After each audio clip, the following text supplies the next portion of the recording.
the Around the NFL podcast. And drink a water with one hand. Welcome to another edition of the Around the NFL podcast. I am Greg Rosenthal, not quite surrounded, but still joined by a city filled with heroes, Patrick Claybon and Erica Tamposi, aka Ricky Hollywood. What's happening? Hey, Greg. A little different today, you know. Hey, don't come at me. Hey, my favorite's missing. Hey, I want Dan. I want Mark. I want Wes. But why would they come at you? Well, because I'm representing the people that they don't want. You know, they want Dan and Mark, and they're not getting them this week. Let's break it down. It's a little bit different of a week. This has been a very different off season, and Dan and Mark are taking a well-deserved week to settle a bunch of stuff. And we thought, hey, we're here. Let's tape a couple mini shows. Instead of going dark a couple weeks before camp starts, we're just going to hit you with the news of the day. We'll get a little extra Ricky Hollywood. We'll get a lot extra Patrick Claybon. And we'll say bye, and we'll continue our training for this 2020 season. Greg's an extraordinarily nice person. I will translate for anybody that's trying to figure that out. What? Don't complain. You're lucky I'm doing this for you. No. I'm Greg Rosenthal. I am the source of your joy, your pleasure, your pain, your suffering. I am everything. I am Greg. Bow to me. That's not quite what he said because Greg's a saint, but no. But I like that interpretation. Ricky, you were at Kansas Manor yesterday for a nice socially distant, sitting far apart, quick meetup where you saw Wes. That's pretty exciting. Saw Wes, saw Keisha, saw baby Link. He is just like so freaking cute. It's unreal. Colleen Wolf was there and Dan, and we all sat very, very far apart, even with masks on, even that far apart. So it was very it was really, really, we were really careful. It's still cool. It was hearing, I was not able to make it, unfortunately. Was tied up with the family, but yeah, Wes and Keisha said it was one of the best days they've had in a long time, and get to feel like a normal person and talk to other people. It's exciting. Yeah, Claybon, how was your weekend? It was good. Last week was probably the busiest week professionally that I've had since I came to the NFL, and that was different. So it made the weekends, because like honestly, the start of all this, there was no difference between the days. Everything was basically the same. But like I hit Saturday morning and it was like, all right, yeah, let's rest. And then my son immediately kicked me in the face, and so like it was like welcome back to reality. But we're not resting that much. It's like Malcolm is what, 3? Yeah, he's 3. And your newborn Sage is, a newborn. So yeah, you're not getting that much rest. Give me a break. Yeah, but just the requirements on me. I could just be dad, and so that was cool to just be dad for a couple of days, and right back at it today, but not to the same extent because last week was a lot. Right. And now we're putting you to work, and I apologize for that. I don't even have to put a shirt on for this. Like, what are you talking about? This is work. There's like a little bit of, I think, an emptiness inside of me, and the only way to try to fill it is by podcasting. It's like Mark said he was tired of hearing, the sound of his own voice on some level. It's like, nope, not me. Got to just keep talking out into the void. All right, let's do some news, Ricky. If Captain Hook was moonlighting as a handyman, he might replace his hook with what tool? A hammer. Try again. A penis. Tell me the kid is too old to sleep with a what he said?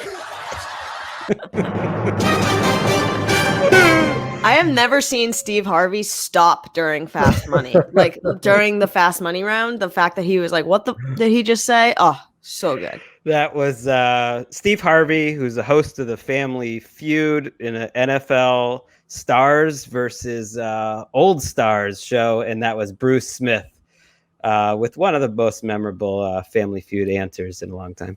That's 100% like, as a Family Feud host, your job is to be there for when somebody says something very sexually suggestive and react on that. Like, that's 100% the most important part of hosting that show. And that's what Steve Harvey excels at. It is. It's a classic. I mean, I can't say I watch a ton anymore, but man, I was locked in as a preteen. And Michael Irvin, by the way, the clip of him celebrating one of his answers is also a delight. Yeah, but did you see what the question was?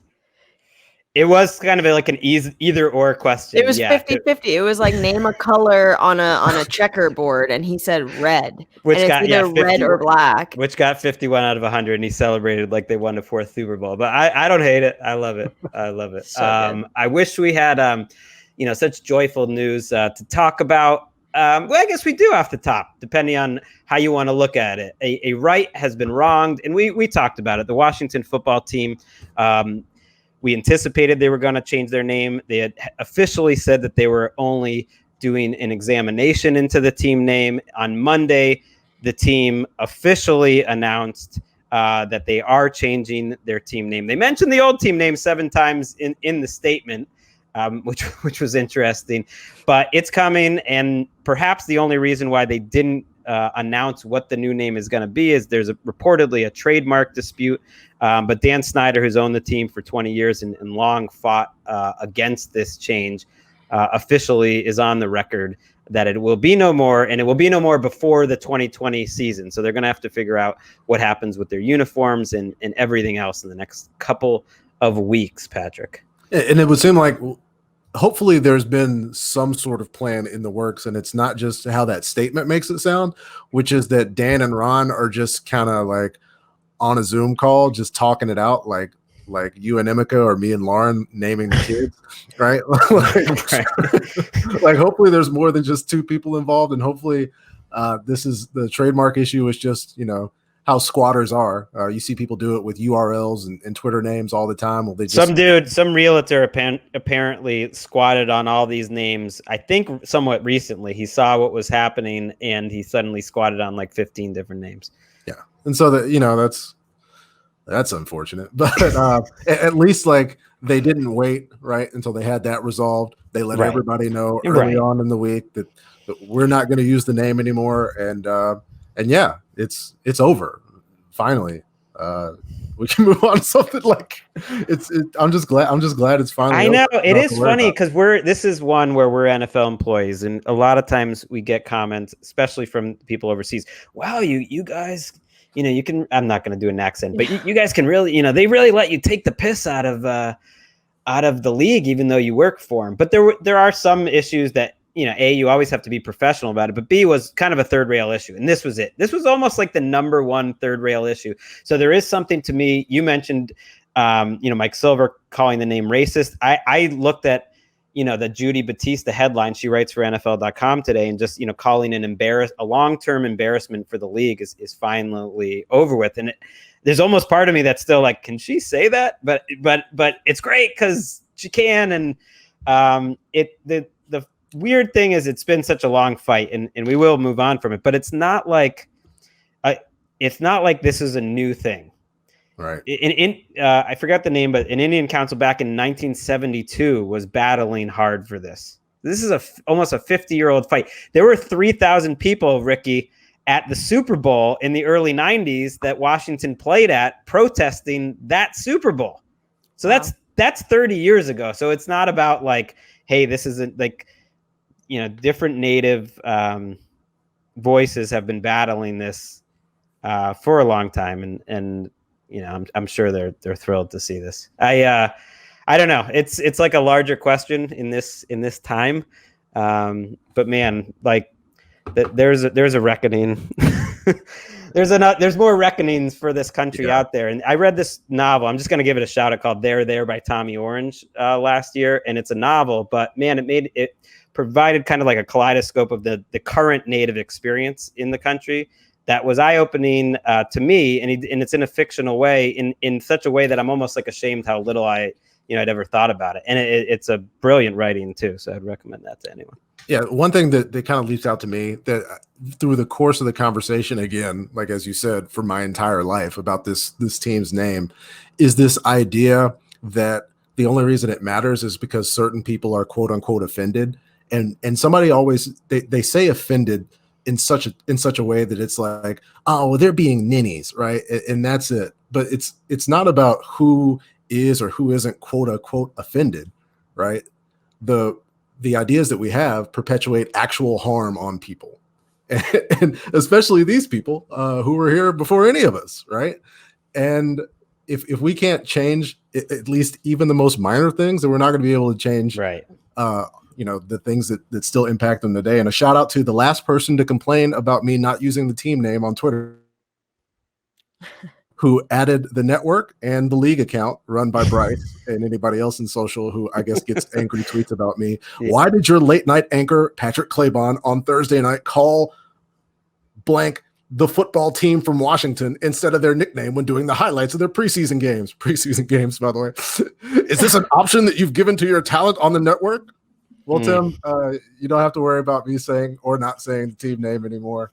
I'm sorry. Yeah. I guess today sucks for you. Sorry, not sorry. I do wonder a little bit if the Chiefs are next. And the Chiefs are different because there's many reasons why it's different. But I do think it's possible. And I don't think you'll see, maybe the tomahawk chop at Chiefs games in different sporty events too. Moving on to the issue of the day. And there's not a huge update today in terms of where we are with the coronavirus in California here, just to give, our listeners, a clue of kind of where we're at. Cases are skyrocketing. They are now, adding restrictions or re-adding restrictions to what we can do in terms of hair salons are now closed as of Monday. Once again, indoor malls, a bunch of indoor activities essentially throughout the state. So, and that's happening in a lot of places where new mask laws are happening, new restrictions are happening in hotspots throughout the country. So we're not in a good place in the country, and that leaves the conversations between the NFLPA and the NFL on how to start training camp very complicated. And I could get into all the details. I just don't think they're that interesting. But right now, the two sides are talking on Monday about everything, how they're going to on-ramp the season, players' safety, health, and then economics. There's an idea to have like a stipend if you end up being on a team, or even if you show up to work, you get an extra $250,000 or $500,000 this year. That's guaranteed, even if the games aren't completed. That's one idea. Does that go for us too? Maybe if we have to go into the studio, I think we should talk about that. We should hold fast to that one. Yeah, I don't think they're right now. We're not going back into the studio as NFL media employees, but I think the biggest takeaway is just we're 2 weeks away supposedly from when all the teams are supposed to show up, and I think it's fair to say there is increasing concern that they're not going to be starting on that date. That is up in the air, and I think Ian Rappaport and some of the players have talked about that. I think my hope is if they don't start, right? If we're looking at this at it won't happen, I hope it's for safety reasons. I hope it's not over a contract dispute or just the dispute over the money, because I think we've seen, at least in Tom's reporting since Friday, some pretty reasonable proposals from the PA side, right? And you could negotiate on that in terms of, the stipend or how much money is going to players who have guaranteed salaries in the event of a loss. But I hope the decisions are being made with regards to safety first, and then everything else can kind of follow after that. But I mean, if there's a good faith effort on both sides to be as safe as possible to start, then that's a starting point. But it's unfortunate that players who, and this is just in general how it is always with like CBAs and contracts, like players have a very limited window to make money, and the owners have a significantly larger window. And so when you're asking players to split losses, right, if there's up to $4 billion in losses, if you want them to split it 50-50 over the course of 1 year, I don't think anybody could really look at that and say that's fair, right? For these players in particular to shoulder that loss. It's complicated, which is why I'm not going to be, lighting, torches or take the pitchforks out at this point. It is complicated, and if on both sides, and the revenue sharing aspect to the league adds another layer of complication. But nothing's more complicated than the health stuff, and nothing's more out of the league's control than the health stuff in California and Texas and Florida, which is having record cases. So I keep going back to that same point. The league and the players aren't going to have any ability to help control that, and that's where it's going to be really complicated. And I reached out to Ian, see if he had anything extra where he's just kind of feeling things, and he just said nobody knows anything. Nobody knows anything. So if you have this idea of like there's a certain group of people that knows what's going to happen, I don't think so. Maybe it's at the very inside of the league office where Roger Goodell works, that has like a hope of how things are going to go. But I don't think anyone in terms of teams, coaches, or even the highest placed media people really have any clue how this is going to go. Fun times. Yeah. Hooray. And extrapolate that not just out through the NFL, but through all of society. In the United States of America, where nobody really knows. Are we bumming people out? Are we bumming you out, Erica? That's what I worry about. I mean, no, this is our current, it's our present. I think it'll be interesting to see what happens with the bubble with the NBA. And I think that everything that's happening right now in other sports is going to directly translate to this league. And even Russell Westbrook today is positive for coronavirus. Right. So it's happening at an alarming rate still. Right. A lot of players, and you're right. I totally agree that some of the trial and error that the MLB and NBA are going through in terms of their testing time and how that gets complicated, that the NFL will be watching that closely. But the NFL also has way more people. By the way, I saw Russell Westbrook at our local kids park last summer. So you're gonna say last week? I was like, you might want to go. No, last summer. And I mean, not surprising that he's a striking individual in person, but he could lift his daughter up to like the high part of the playground, in which there's no way that I could. Like he could just pick her up and take her down, but it was like 7 feet in the air, and that's the sort of level of parenting that he can provide. Like that, I just can't. What do you have to do? Climb up and she's going to climb up and down, which is fine. That's the whole idea. But I think in this case, his kid was upset and he could just like reach up and grab her, and that wasn't going to happen for me. He's a tall, he's a guard, so you don't think of it, but he is a tall man. Yeah, the scale of NBA players kind of throws everything off. Like especially when you think like Dwayne Wade and Julio Jones are the same size, but like really, that's the thing. Westbrook is what 6'6" or 7 or something. So I don't know. You don't think of it, but yeah, he looked like Cam Newton. Apparently, they play at the church. Him and some players play. Gonzo, our friend Colleen's husband, John Gonzalez. Drop. Do you have that drop? Of course not. Are we in a studio? You think I can just pull it out of nowhere? I thought maybe you could like later. You could just throw it in there. He somehow knew. He's in the neighborhood that the NBA players get down at that church gym right near us. Moving on. All right, let's talk franchise tag. I know the training camp may or may not start on time, but the rest of the NFL little dates in terms of transactions have gone off as planned all offseason, and that includes almost the last one, which is the day that franchise tag players have to sign a long-term deal by, or they only have the option to play under that tag this year. That day is July 15th. That day is Wednesday rather. Mm-hmm. And it does not appear that Dak Prescott is going to sign a new contract. They're very far apart. And to expand it even further, it doesn't look like any one of the players that was a franchise tag, and there was 14 of them this year, which is a huge number. I think it's the second most ever, got the franchise tag this year. Justin Simmons, the safety of the Broncos, they're apparently talking. Leonard Williams, he's not getting it. Matthew Judon is fighting to be counted as a linebacker a defensive end instead of a linebacker. Shaq Barrett's doing that. But my takeaway 2 days away from this deadline is that it looks like none of these guys are getting long-term contracts. That includes Chris Jones as well, Patrick.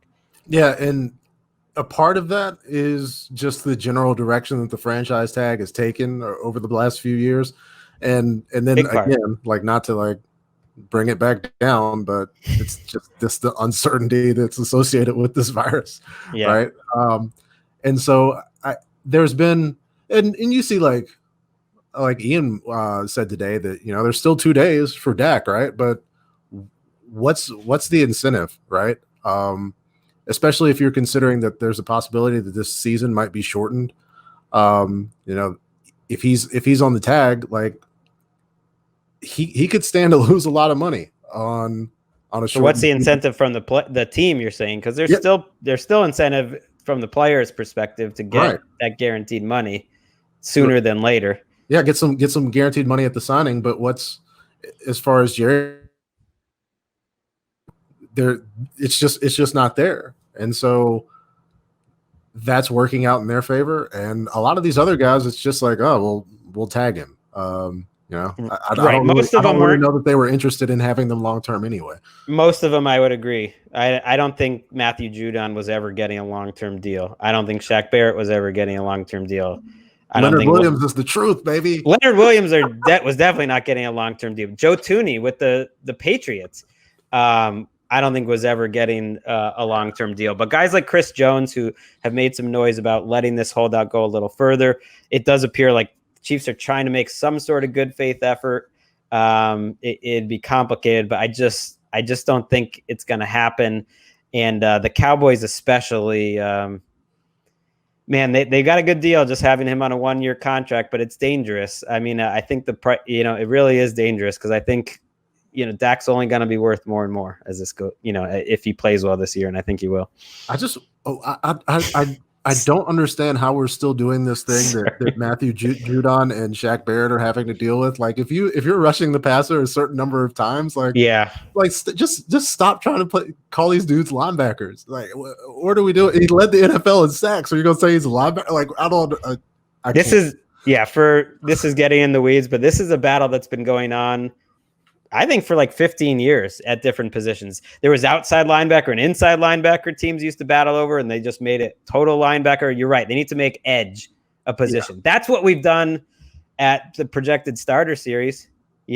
That's what they've done at Roto World. They don't even mess with DEOLP. Yeah, they just go edge. Follow us. We just say edge for the NFL draft. I mean, it's not like, these Mario Williams, Julius Peppers guys are coming in a whole lot, like where it's just like, oh yeah, this is the guy. Like you line up, if you rush the quarterback, then you're an edge. That's it. All right. We don't have like a ton of like high, super crazy level news, but we are going to run through a few more stories quickly. One of them including the Patriots that I don't think it's just me being a Patriots fan that finds this interesting. They opened up $7.74 million in cap space over the weekend when the NFL ruled in their favor on a pair of grievances involving Antonio Brown and, wait for it, Aaron Hernandez. They are getting salary cap space back from the Aaron Hernandez saga in the year 2020. Erica, I know you're a salary cap expert. I also know you're an Aaron Hernandez expert after watching the documentary. I think you listened to the podcast. You are a Patriots fan. Your thoughts? I mean, yeah, when it comes to cap stuff, like I'm your girl, and this is huge news. This is the best news of 2020. No, I have no idea. I mean, it's kind of good. It feels like that's sort of closing the door on the. I mean, you don't want to turn a blind eye to the Patriots' history, but it is sort of nice to kind of put that behind us going forward. It's also nice to get an MVP quarterback and be like, oh man, we only got so much money. You know what I'm saying? Like, if you want to play football, like, that's a good call. This is all we got. This is it. This is our best offer. And then the next week it's like, oh, hey, look, we got some money. Oh, well, you already signed. Okay, we'll somebody else. Oh, I didn't even think about that. That is convenient. Maybe that plays into a future signing. I mean, maybe it's like a come and make sure you're healthy and show. I mean, I know that's like the stupidest argument ever. I mean, they would love Cam to ball out and to sign him to a big term contract. They can use the franchise tag on Cam, and he does have a lot of incentives on his contract, but not that many. I mean, not enough where if he plays well as a starter, that he's going to be the best bargain in the entire league. And you know who believes me? Who's that? Who agrees? Cameron Newton. Let's listen to Cam Newton. I know you haven't heard this, Patrick, but I don't know. There's something about me. I've always been a Cam fan. I'm obviously a Patriots fan. There's something about this entire experience that, as we're getting closer to it, is fascinating to me. And I just want to listen to a video that Cam released after a workout. And if you can find it, it's cinematic. I mean, we're listening to it. crazy. We're going to listen to the whole thing. So, Patrick, feel free. We can talk a little over it because otherwise, Okay. it's a minute and a half long. Let's hit it, Ricky. You know what make this different is He's actively they ain't never tired right now. seen this Cam. Yeah. They ain't never seen him. That's a You- big you wanna know spit, how I by know? the way. He hawked a They ain't never loogie. seen him. The forgotten Cam. though. Yeah. It on Cam. though. Tired of being sick of tired Cam. Felt like I was just left to die. There's a lot of Cecil in this. You know what I'm saying? It's just it's over with for him. He ain't the same player. Mm-hmm. The Atlanta Cam. What you're saying? This is the growing up Cam, Patrick. No, Cam is literally the son of a preacher man. Mm. I love it. I adore it. I admire it. I taste it. I want everything about it. You know what I'm saying? Because And he's got the workout endorphins juicing through him right now. Yeah. I ain't never seen that me. We gotta get these guys to like follow more friendly timelines so I love that they're not only I exposed adore to it. negativity. I admire it. I want to taste it. I want everything about it. All right, that took a You know what I'm saying? turn. Because Oh. I ain't never seen that me. You know what I'm saying? I ain't. Wait, did we waking up just loop back energized to the after a beginning hard or day. something? Yeah. What just What's happened? next? No, he's just repeating himself. Yeah, loving on my kids Oh, more. Okay, here he is. Here's the big ending. Got more energy. You know what I'm saying? Chosen say, Daddy, Daddy, Daddy. We going to Charlotte? I said, no, son. It's over with. Charlotte's dead. We got another place we're going to. We're going north. Oh, Yeah. We're going north. The smile on y'all's faces when he said that, even though both of you had heard it before, yes. this kind of indicates to me the passion of being an NFL fan, and I'm glad that you guys have another fantastic quarterback, albeit a more cinematic one, almost. I mean, there is something to. First of all, I love that. He said the humble Cam is gone. It's like the humble Cam wasn't around for too long, and no one wants that. That's not who Cam is. I want this Cam. I love that he's calling himself the. We had to beep out some words there, but the did it on Cam, and I don't know. It's just gonna be. It's going to be fascinating. I don't know. It makes me so much more excited if there is my God. football this season. I just don't want him to be bad. I know. I do not want to imagine what Boston is like if he doesn't play well. But man, he's going to make it. He makes it fun. Please, people talking about Jarrett Stidham competing with him. And it doesn't even like cut off. He's like, we're going north, and then he like looks off into the distance and then walks into the darkness like someone following him. I was just like, let's go. Yeah, you're right that this is NFL fandom in a nutshell, because I never watch any of these player type videos, hype type video. I've never watched the Cam video like this before, but now that it's the Patriots and in this quiet time, I'm like watching this and thinking, oh yeah, watch out. Felt like I was Game of Thrones. Right. I think we're gonna know pretty early, right? I think so. Somebody's gonna run a deep out, and if Cam's fastball is back, well, then you guys are gonna win the Super Bowl. I mean, that's pretty much it. That's the only difference. Like if Cam's arm is back, then that's it. The Patriots. I think so. I think you're gonna know by mid-August if they're actually practicing at full speed, and that's gonna take weeks, I think, to really find out about. But maybe it's late August. Basically, if he's just out there and he's healthy, then we know. Then they have Cam for as long as it's gonna last, and maybe that's 6 games, maybe that's 6 years. It's really tough to tell, but it is one of the delightful subplots of this season that makes me hope that we do have it. After this season, though, we already know a little bit about the broadcasting teams for 2021. Greg Olson has officially signed to Fox Sports. We've been tracking this story, and I just figured let's throw it in there. He is signing for 2021 to Fox Sports. He's going to be their number 2 analyst, along with Kevin Burkhardt. That was the old Charles Davis role. Charles Davis is going to CBS. Moose Johnston is going to fill it this year, but just for 1 year. And Greg Olson is getting a nice post career gig, and I'm all about it because I think he's done a great job when he's done some games. I can't wait to see what the third leg of Greg's career is going to look like. I mean, he is just he's taken over.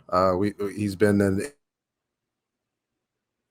at Miami, flourished in Charlotte. You know, they had an opportunity to win a Super Bowl, and I think it's good. Like there was this era, right, of color guys that didn't really.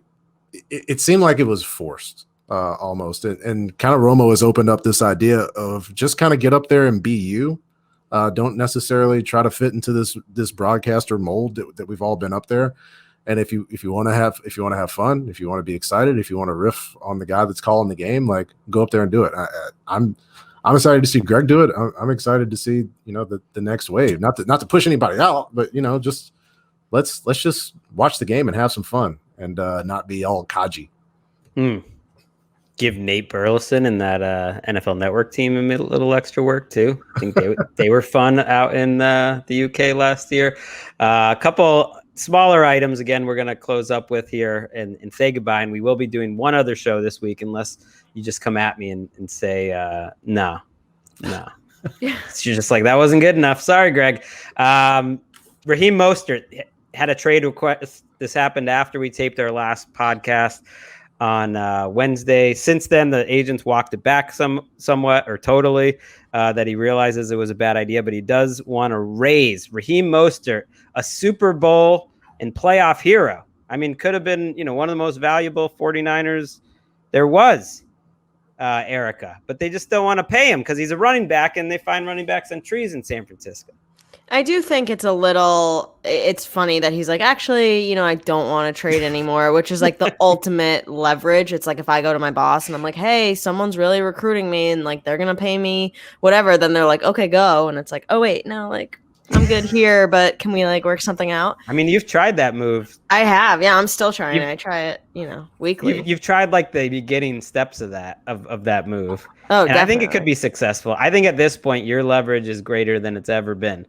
Yeah, I agree. But for Raheem Mostert, I think they kind of like I would think that Shanahan would want to keep that team as close together as possible for right now because they're in that window still. And especially with the season that they had, they're in a good place. That's Sage? Yeah. Hi, Sage. Sage is making a guest appearance. Do you want to do you need to go? Do you want to bring Sage on the show? No. It's up to you. I mean, she is on the show. I love having her. Well, we can see her here in a second. Lauren is manipulating a excrement receptacle device, and Oh you see, this is what I'm sure it's great audio. no, I think it's great. It's a slice of life.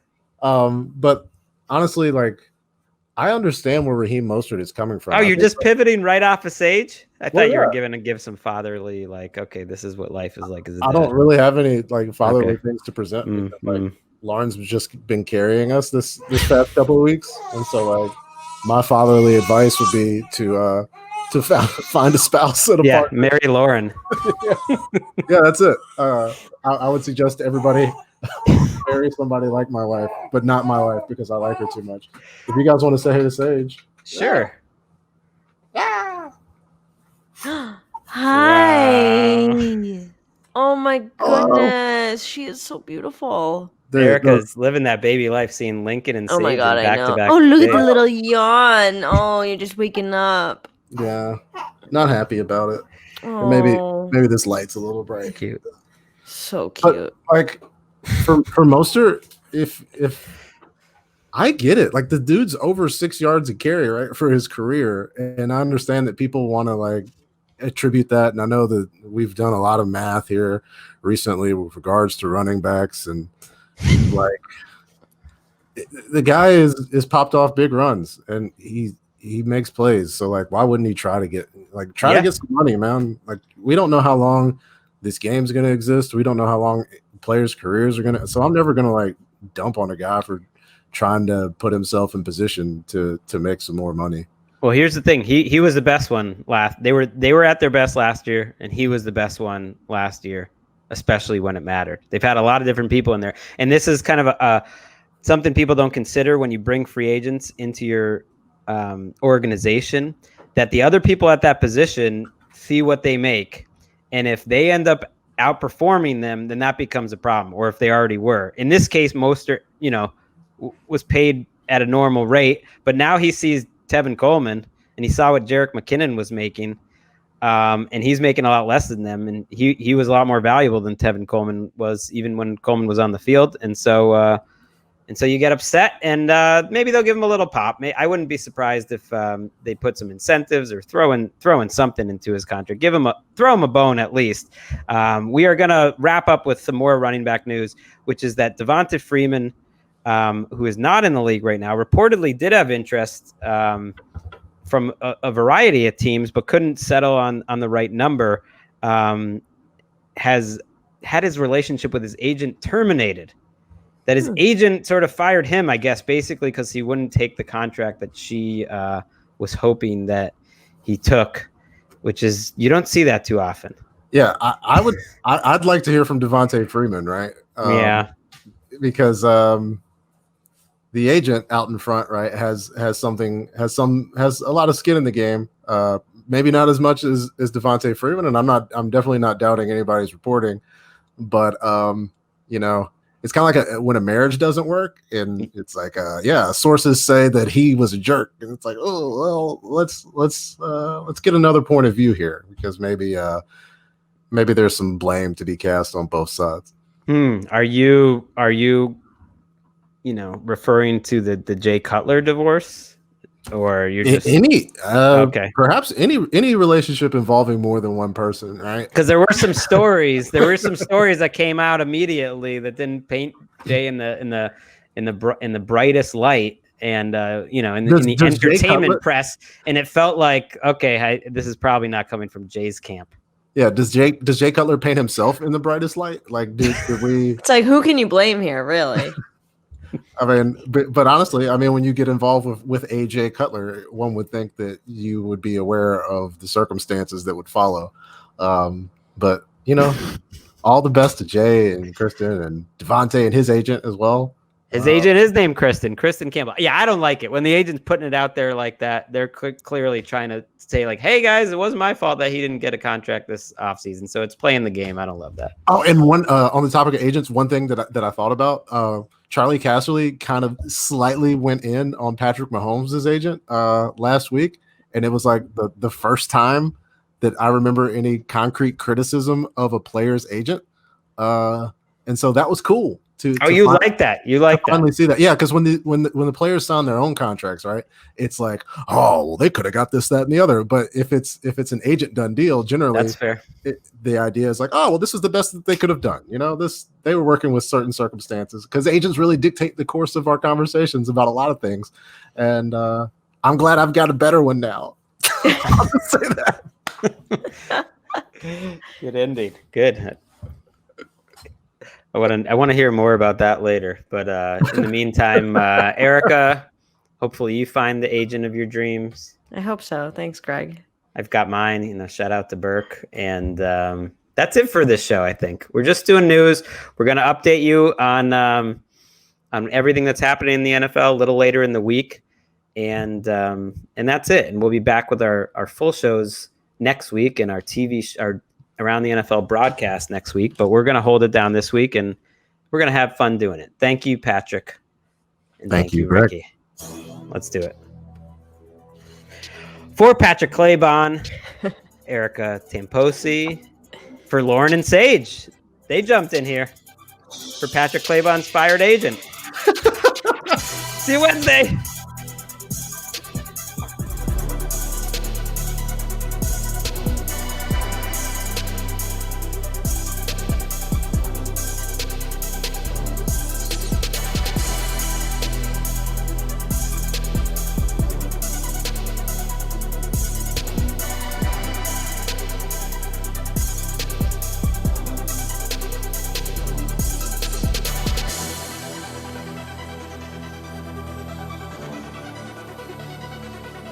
Bye.